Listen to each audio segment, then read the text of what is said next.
Hello, Noni. Hi, There. Nani. Hi, Hi, How are you? I'm very well. I'm pretty well, thank you. Um, Lady, we had this very nice meeting with some of our friends who belong to another little group, mainly concerned with a circular economy and a better economic system. But um, it was very clear from talking with them and listening to them and some of the comments that we're not giving up. We just have to strategize on ways in which we can move forward and move forward maybe better in terms of the whole business of Aboriginal kind of well-being, so that we can live a little bit more comfortably inside our skins. I'm Andy, and I'm a retired school principal, and I'm still fairly active in the environmental area with eco schools, and I trained in 2006 with Al Gore, and I'm still part of the Climate Reality Project. Great, and so that means that you would know Susie Ricks and Nigel Bell, or Susie Rick's name rings a bell, but I don't know Nigel Bell. Nigel and Susie did Al Gore's training with him about, God, it must be about 8 years ago now, or maybe even 10. Yeah. how many people would have done the training, do you think? Oh, about 50,000 now. 50,000? Yeah, Yeah. I'm a mentor with the program, and I trained in 2006, and there were only 82 of us. There were 2,500 applicants for the 75 places, but they whittled it down to 82. But then when COVID hit, we had to go online to do the mentoring. Before that, the last mentoring I did, it was at Brisbane in 2019, and we had about almost 1,000 people. But once we went online, we did 10,000 people around the world all in one shot. So Oh, God. and I did that 2 years in a row, and Wow. I don't think I've done any since then. So that was 2022 was the last one, I think. Yeah, lady, do you know about Al Gore? I'll go. No, not really. Okay, so he was a presidential candidate, am I right? Yeah, he was the vice president under USA. Clinton of the USA, Vice and President for Clinton, yeah. Yeah. he ran against George W. Bush in 2000 for the presidency, and he was beaten by George Bush. Hello, Anne. Hi, Anne. Hello. I was just staying quiet here. I want to Oh, interrupt. lovely to see you. Yeah. So Likewise, thank you. this is not going to be a big call. So I think why not introduce ourselves and just like talk among ourselves, because it's actually due to be starting 3 minutes ago. So who knows, but we'll start officially in about 3 minutes or so, So Well, I was part of the Irish for the Voice campaign here, which obviously in Australia, I'm living in Australia, but I'm from the west of Ireland. I'm a poet, researcher, and writer, currently at UTS, the other way, University of Technology, Sydney, doing some research on Irish famine immigrants here. But I've correlated, I suppose, a call to recognise Aboriginal rights in Australia as well, in solidarity, us having been colonised, and recognising their history and their ancestral land rights here. So that's what that poem was, the connection, and it was used as part of the Irish for the Voice campaign here. So that was the basis on which Lady had contacted me.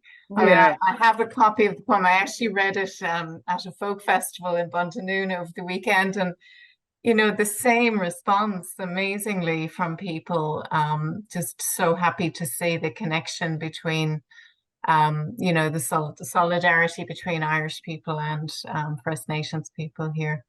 Yeah. Okay. Well, look, I think probably the best thing to do is to start, and if any other people come in, then they can join us.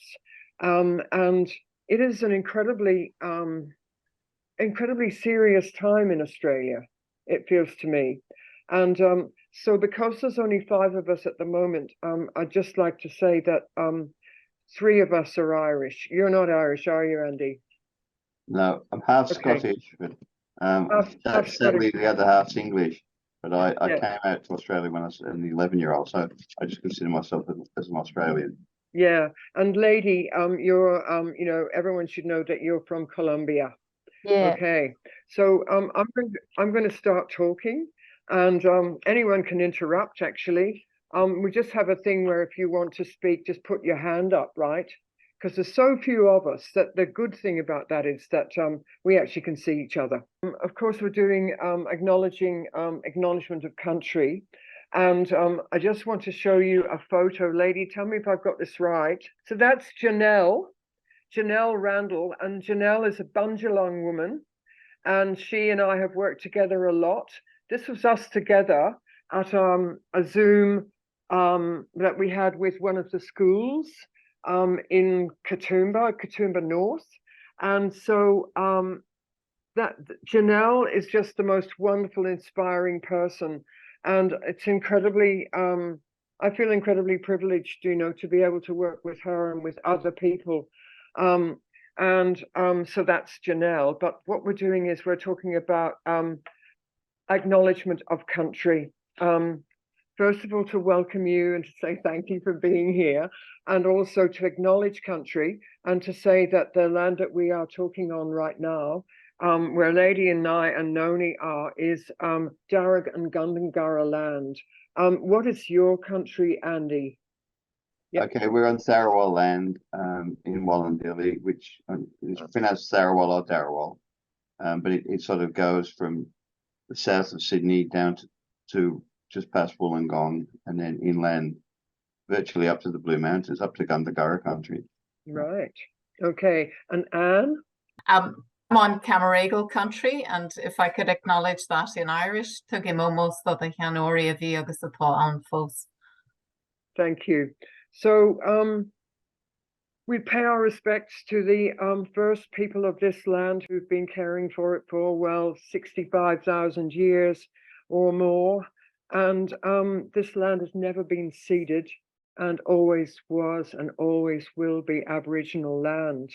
And it's Lena. Hello, Lena. Hi. Welcome. It's so good that you're here. I'm just introducing ourselves for about a minute. And I think really what I feel is that for myself, I want to say that I'm going to be doing this. I'm going to be going on with this work as long as I can. I feel that there's a torch that I need to carry. And I said to Thomas Mayo after the no vote, I said, you know, like you said, Thomas, you're not going anywhere, neither am I. So that's my little self-introduction. I have lots of experience with broadcasting, journalism, and all the rest of it. And I do my best for our children's future. Right. So can I go over to you, Lady, now, and you just say some suitably brief things? My name is Lady. I'm Colombian. For the last 2.5 years, I live here in the Blue Mountains. And since then, I've been working with Shirley as a filmmaker, as a photographer. We've been doing stuff together, like we create some different content in terms of educate adults and kids in schools about the environmental awareness and other topics. And this Zoom call is part of it. So I feel very proud and to be able to contribute with my work and in such an important events like the Vote Yes campaign and the COP28. Now, I consider myself a failed climate activist. It's something I've been working on since I became really aware of how dire things were way back in about 2009. And I have a background of having worked at the UN. So I know how the lowest common denominator of what's possible is what you get out of climate conferences, which means that we really are in a very, very bad way. And I think we have to start shouting from the rooftops. If I can find a rooftop that doesn't have a PV panel on it, which would be great. I'm a retired school principal, and I work in the Climate Reality Project with Al Gore, and I'm also involved with Keep Australia Beautiful New South Wales as a director with I volunteer in that position since retirement because they launched eco schools in Australia at my school, which was Harrington Park. And so, Anne. Hi, so I'm originally from West Clare in the west of Ireland, living in Australia for the last 30 years. I'm a former environment journalist and author, and currently a researcher and writer and poet, currently at University of Technology, Sydney. I write a lot of eco-poetry as my contribution to the campaign, I suppose. And my research interests intersect with Indigenous peoples' land rights. Thank you, Anne. Lena. I'm Lena. I came from Ireland 50 years ago, and I probably should do more, but I don't because I'm a carer.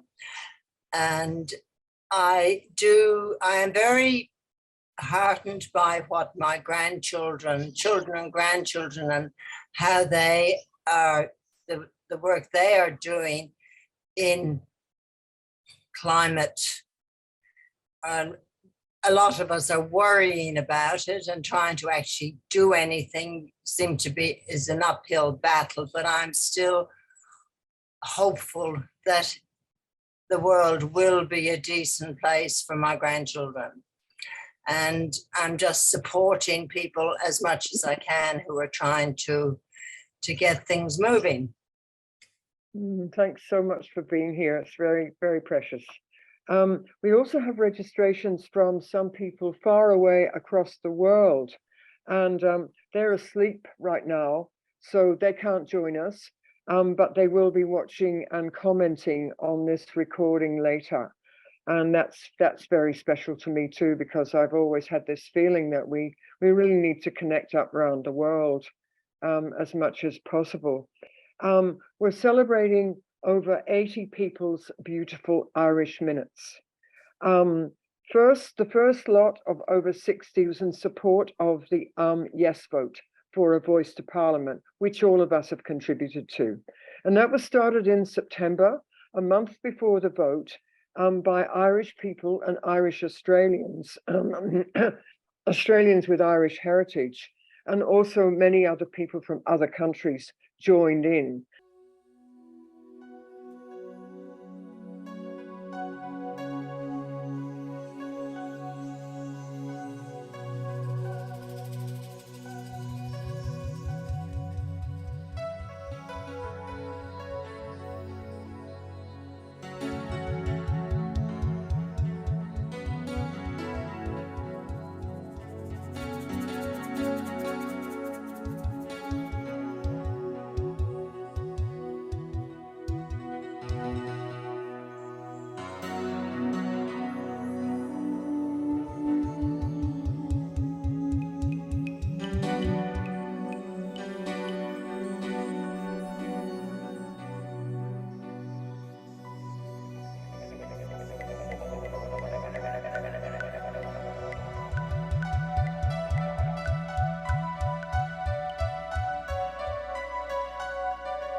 It's just that it's a very welcoming thing. We always love to say that we Irish are loved by everyone, which may or may not be true, but this is the idea anyway.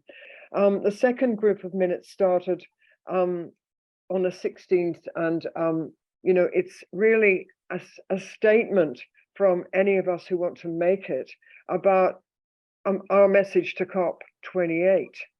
And so we will be playing stuff, minutes from both sides during this event. With the Irish Minutes, we joined with hundreds of thousands of others in the most creative campaign I've ever seen in 50 years living in this land of Australia, inverted commas, I call it. On the streets, on the phone, online, knocking on doors with badges, t-shirts, core flutes, songs, we helped to get 6.23 million yes votes. Thomas Mayo launched the Irish Minutes with a group of us from the Blue Mountains at the Gaelic Club in Sydney. And Thomas connected us with the Kidogo Art House, which is on Nyungar country in Western Australia, around Fremantle. But Nyungar country is very big. And they sent us a lot of minutes. And irishforthevoice.com did minutes too. And so between us, we had teachers, doctors, judges, students, business people, musicians, singers, writers, artists, politicians, including our 2 local MPs, our Deputy Mayor, Romola Hollywood, of the Blue Mountain City Council. We had famous people, very famous people like David Suzuki, Thomas Keneally, and we had not famous people, like us, maybe you could say, not so famous. And so we'd like to play at this moment, if Lady can screen share for us, we'd like to play Joe Tai speaking. My name is Joe Tai. I'm from Trim, County Meath, and I live in Coleroy on the northern beaches, Camaraya Gal country. I'm voting yes for many reasons. My 9-year-old daughter instructed me that it's simple, it's just about respect. So I think if my 9-year-old can grasp it, anyone can grasp it, and I agree with her, it is about respect. It's the right thing to do. It's unbelievable that after 65,000 years of life and continuous culture here, that Aboriginal and Torres Strait Islander people are still not recognised in the founding document of what we call Australia now, a document that's 100 years old. So it's righting a past wrong, acknowledging a simple acknowledgement that people have been here for millennia before 1788, acknowledging that and respecting that fact, that simple truth. Particularly considering the fantasy of terra nullius and the fact that people, once these lands were colonized, the colonizers pretended that the state of terra nullius was true, which meant nobody's land, nobody was here. So after that denial, after that fantasy and disrespect, this is the very least we can do to acknowledge First Nations people. Also, for better outcomes. It's very simple. If First Nations peoples can make decisions about their own lives, the outcomes will be better. And the outcomes have been absolutely terrible since 1788. So allowing people the autonomy, the agency to make decisions about their own lives is common sense and makes better economic sense, makes better moral sense, makes better sense in terms of social justice. So it's a no-brainer from me because it's the right thing to do. Yes! What he's saying, we feel it sort of sums up a lot of what a lot of people would feel about why they're supporting the Yes campaign. Best thing of all for me has been, it's been wonderful to hear all of us supporting, but what's wonderful is to hear that we are acknowledged and appreciated and spoken with by First Nations people. And so let's have a crack at playing this beautiful piece, which is from sent to us by Kidogo. And the person who is speaking is an elder whose name is Kankawa Nagara. And she's from Noongar country in the West. Let's have a discussion. Don't just block the voice now. Let's all be intelligent and sit down and work things out. I can clearly remember my mother was working in the house up there and I was sitting on a log just here. Truck pulled up and he spotted me there and said, "You want to come to the mission?" Hopping on the truck and off we went. I don't think they even asked my mother. They weren't bad individuals, they were missionaries, they were out to preach to the heathen more or less and save them, But all I could feel is being overpowered by this race of people who were different from me, who could do whatever they wanted with you, because you are a non-human, see? If I hang on to the past with all this trauma and pain, I would be a very destroyed person, You don't hold on, it's bad for your health. Remove that grievance, remove that and forgive your past.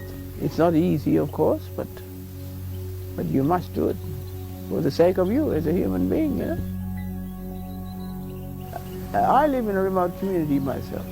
I see a lot of things that are not being done there. We are not in the same boat. So if there was a consultative group of indigenous people placed as a voice in Fitzroy Crossing, they'd be conveying the message better than any other Gadias would, because they'll understand what was in the community. let's have a discussion. Don't just block the voice now. Let's all be intelligent and sit down and work things out. It will have a positive impact on all of us. Everyone say Wolverine. Okay, Wolverine.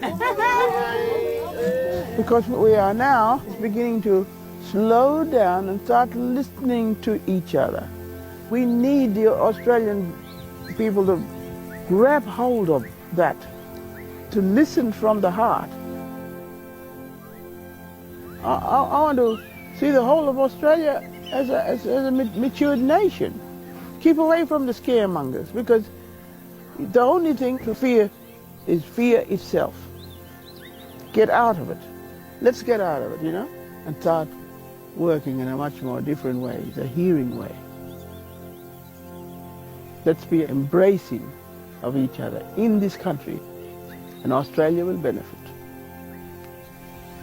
The places I've been in the world, they see Australia as the best place. Come on, let's be a best place. Let's keep up this momentum. Let's be a good place, a safe place, Yeah, and a happy place. Yeah. Okay?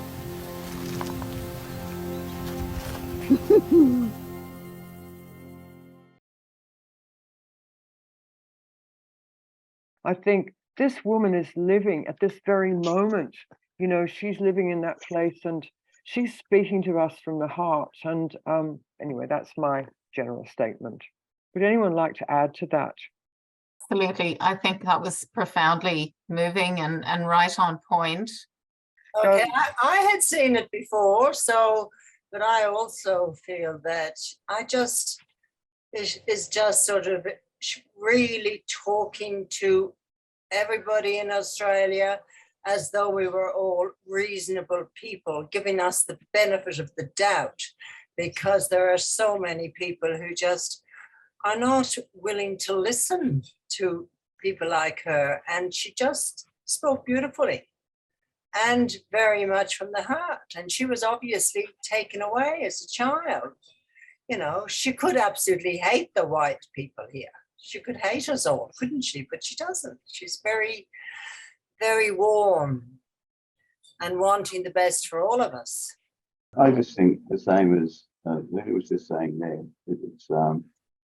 It's really heartening to see somebody so forgiving and full of grace, and the way she just is able to forgive, and particularly being of English background. To me, it's very important that forgiveness part it means a lot to me, and I think that was the main thing I took from her talking.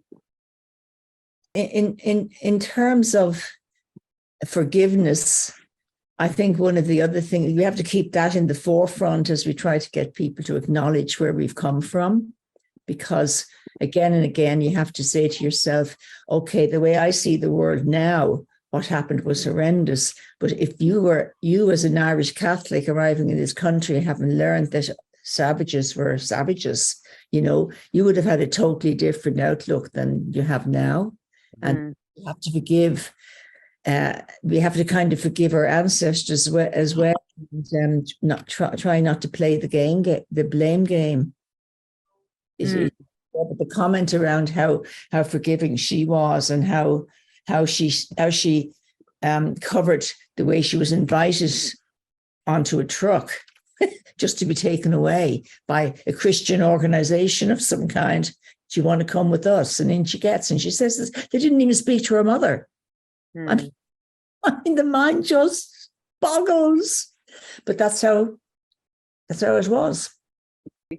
I feel very strongly that we must not let things like the referendum and big global things that we can't speak to, like COP28, divide us or disempower us. And just between the 6 of us that are here at the moment, I am always aware of the fact that we have we're connected with thousands and thousands of people now, because of any group of people that we're involved with, and that group of people is a big group, and then that group of people connects with all these more people. So it's not being Pollyanna, it's just literally me feeling that, yeah, we don't necessarily know what we're doing, but what we're doing is worth doing and we can be proud of it. And, you know, in many ways, it's just hope for the best. We can just talk about Gigi, lady. Yep. And the same thing with Andy. Andy can explain himself. She's 14. She goes to Castlemaine Secondary College in Victoria, and she's one of the media spokespersons for School Strikes for Climate.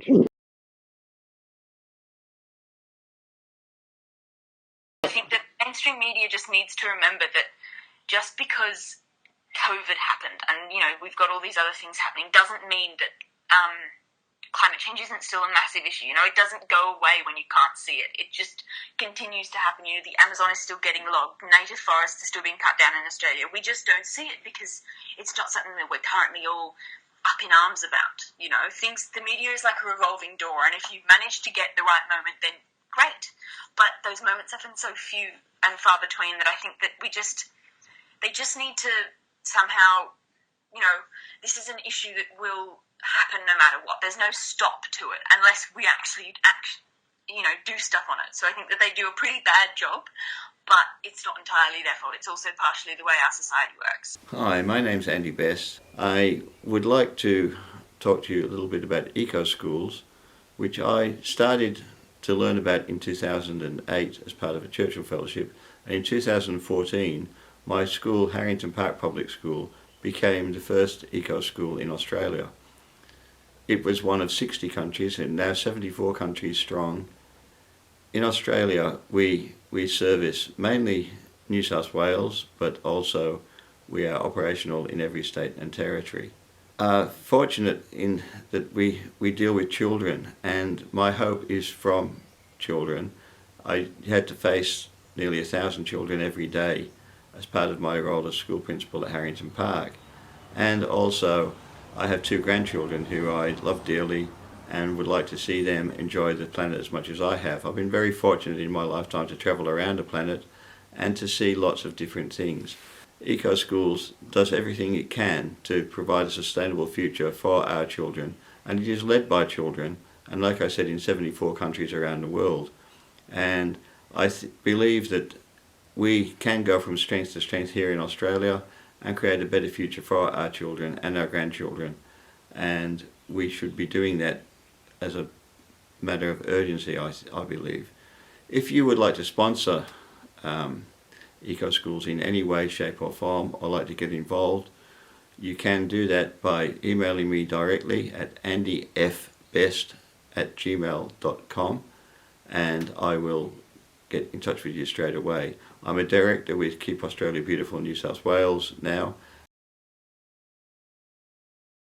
What she was saying she's 14 and she has to live with this stuff. But the thing is that she knows all this stuff. She can just say it in a couple of minutes because she really knows it. She really feels it. So I just suppose I'm just inviting any kind of comment from anyone about that, and then we'll watch the last couple of minutes. I have a master's in education, but I've come to the conclusion that education is so badly applied in terms of people learning what's really important. So it was wonderful when I learned about eco schools about a decade ago, and congratulations on the work, Andy. It's just we're simply not bringing children. Well, the other point I want to make, which is a very sad one, which is that we can't wait for our children to do this. We have to do it ourselves. There's just the window. I mean, I'm personally convinced that we have actually skipped. We're on the downhill now. The tipping point has been reached. When you look at all the factors together, there's no way we can pull back. All we can do is try to train ourselves to live a little bit less greedily and leave something for others, and keep the pressure on the real decision makers, our governments. They don't think that for whatever we're doing wrong, we just don't seem to be able to reach them in a way that they are listening. And just finally, just to say that when Anthony Albanese actually stepped away from his promises around coal mining within a couple of months of taking office, what kind of pressure was brought on him by the by the lobbyists and the people in the actual industry. I mean, this needs to be exposed. Anyway, don't get me started. I just feel so sad because I'm probably in my last decade of life, and I do feel that no matter how much you know, if you can't actually share it and engage people and stop governments like the New South Wales government and its appalling legislation around people gathering and obstructing, that each candidate for the New South Wales post here in the Blue Mountains, we asked them at a meeting, if you get in, is that one of the first order of businesses? And they all said, yes, it would be. And yet here we are. Nothing has happened. It hasn't been rescinded. Thank you, Noni. Lena, you had your hand up. Well, I don't know whether my granddaughters were going to an eco school in Queensland, but I was very impressed. There was a eco warriors, and the eco warriors, which both of them, when they got to, I think it was in 6th class or 5th class, like clearing the rubbish out of the Brisbane River and raising funds for environmental stuff. So I'm hugely impressed at how involved the children are. And it's just a shame that the older people aren't as involved, because I think our worst enemies are the people in our age group, who are sitting pretty, mainly owning their own homes. So the interest rates and all that stuff, and the fact that we're desecrating the land the way we are, doesn't seem to bother them the same way as it does. We've got two very young people here on this Zoom, and I think your age group does care, but it's still our age group that's in power and pulling the strings. Yeah, well said. Yeah, thank you. I like eco school because it's led by children, and I believe that is where my hope is drawn. And last week I presented a green flag, which is the top eco schools award, and only 7 have been won so far in Australia. But I was at Cudgegong Valley Public School in Mudgee, and not only are there kids involved, but there are teachers involved too. There's a great book that's just been published at the school about an Indigenous garden, and it was put together basically by a teacher with QR codes, but she's an Indigenous teacher, and her belief and strength is also greatly transferable.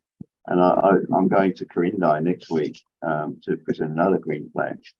And I hope to see the same thing there. I assess schools in Queensland and in the Northern Territory and in New South Wales as well. And I firmly believe that what you were just saying, Tony, about our generation, not sort of, what's the word? They're not doing the job that they should be doing.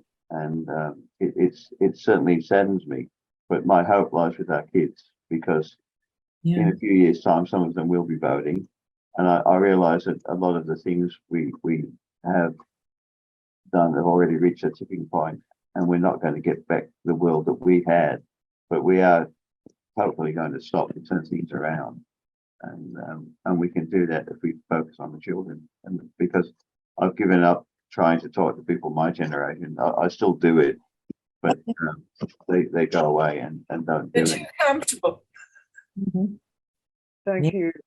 Younger generations are more conscious in terms of taking care of the planet. I don't know. It's also our responsibility to, to hold their hands and teach them how to do it. I've been a nanny for a while, maybe 4 years, and if you don't teach them since they are very little, it's very hard to teach them later on. So I think it's the work that Andy is doing with the eco schools is very important. And yes, as you say, we've been trying to connect with schools in Colombia, and I will be very happy if one of the schools join the the eco schools, although there is like a couple of schools that they are already joined. So I feel very proud of it. The last two little clips that we have to show. The first one, is this right, lady? The first one is Claire O'Rourke. Yep. And she is she's a writer and a very passionate campaigner. She'll tell you herself. I just met her at the by chance really at the Blue Mountains Writers Festival recently. And then the last little piece is from Dr. Sultan Al-Jaber. And I think, yeah, we decided we'd finish with that just because he has spoken. Has he spoken from the heart? We don't know, but I think it's really worth playing it. So here we go. Hi, my name's Claire O'Rourke. I'm an environmental advocate, climate activist and a writer. I've written a book called Together We Can, which is all about, incredible stories of Australians who are taking action in communities to help create a safer planet for all of us. And my message is around you can be a practical actor of hope if you're claiming your agency, you're influencing policy and politics and connecting with your communities. Because if you do this, you'll feel a lot better about the times that we're in, and you'll also do a lot to help heal our planet and influence the way that our society is heading. So please do, check out the book, but more importantly, get involved. There's the book. Get involved, and don't think that you can outsource politics to someone else. Let's all take part in, creating a democracy that we can be proud of and a planet that is healed.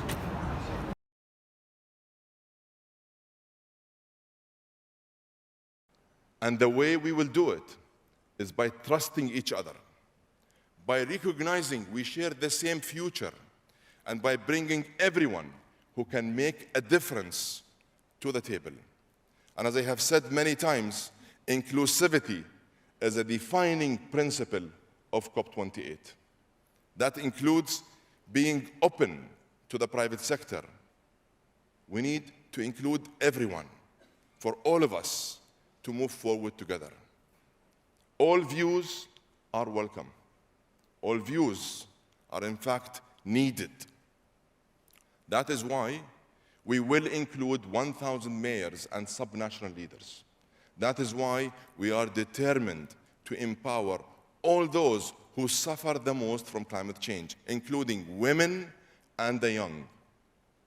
And that is why we will have a day dedicated to the wisdom and experience of indigenous peoples. Everybody must use this time wisely. Let's have the difficult conversations now. Don't delay, now. The world is watching.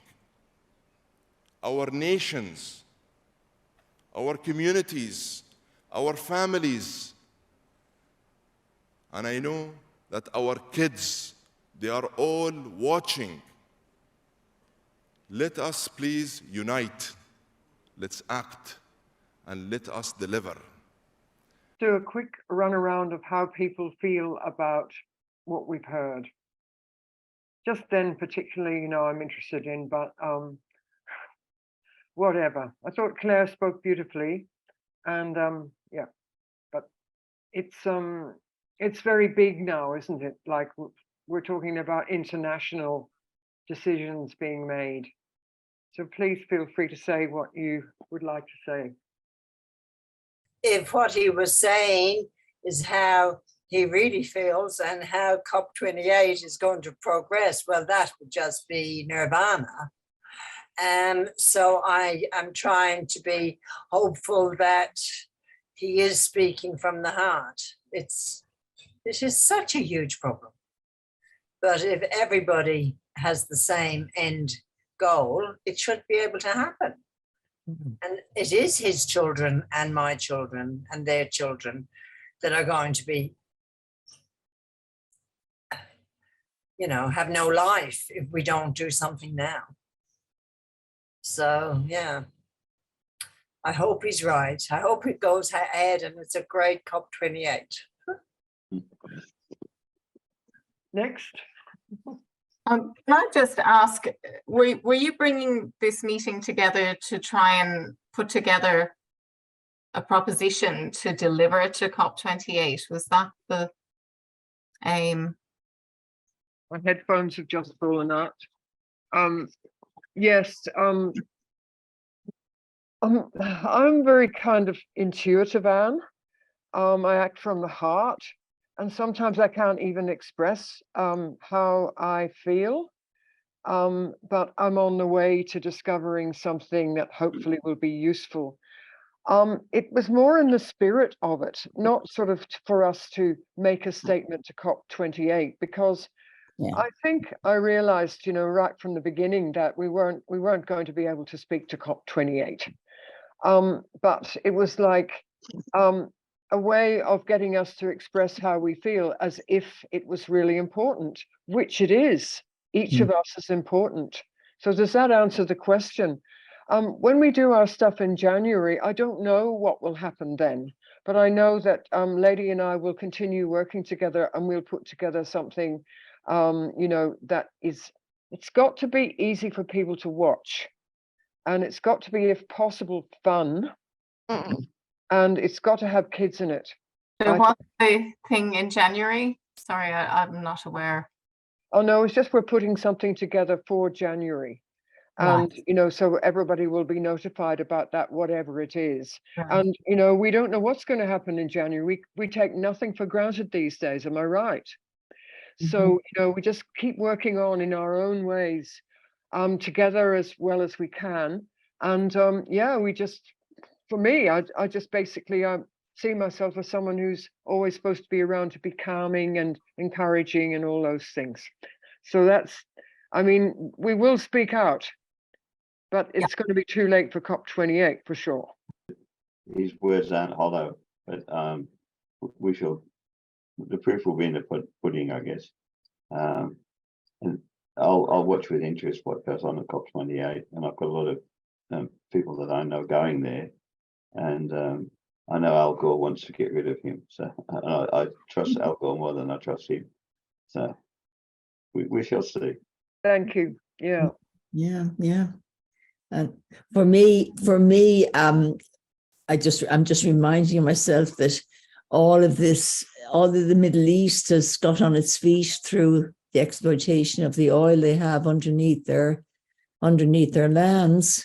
And there's over 100 5-star hotels in Abu Dhabi. So I don't think it's going to be a great example of low cost sustainable living. But they're having their junket there, and let's hope that something comes out of it. And the fact that we're heading so fast towards 2 degrees of warming, global warming, that and nobody's prepared. Nobody has the courage to frighten people enough to actually accept and understand this. That there's just a refusal at just about every level to take responsibility for saying we are in such dire straits. And the big fear is the blame game will begin, and the people will be blaming. If I was to sit down, I can do a blame game without any difficulty whatsoever. The point is, what use is it? What we have to do is look at what we've got now, and change so many of the laws and so many of the plans. I just want to say, those kind of initiatives are very important for to bring people together as well, because in COP28 there is many countries coming to discuss all these kind of problematics that we have in the environment.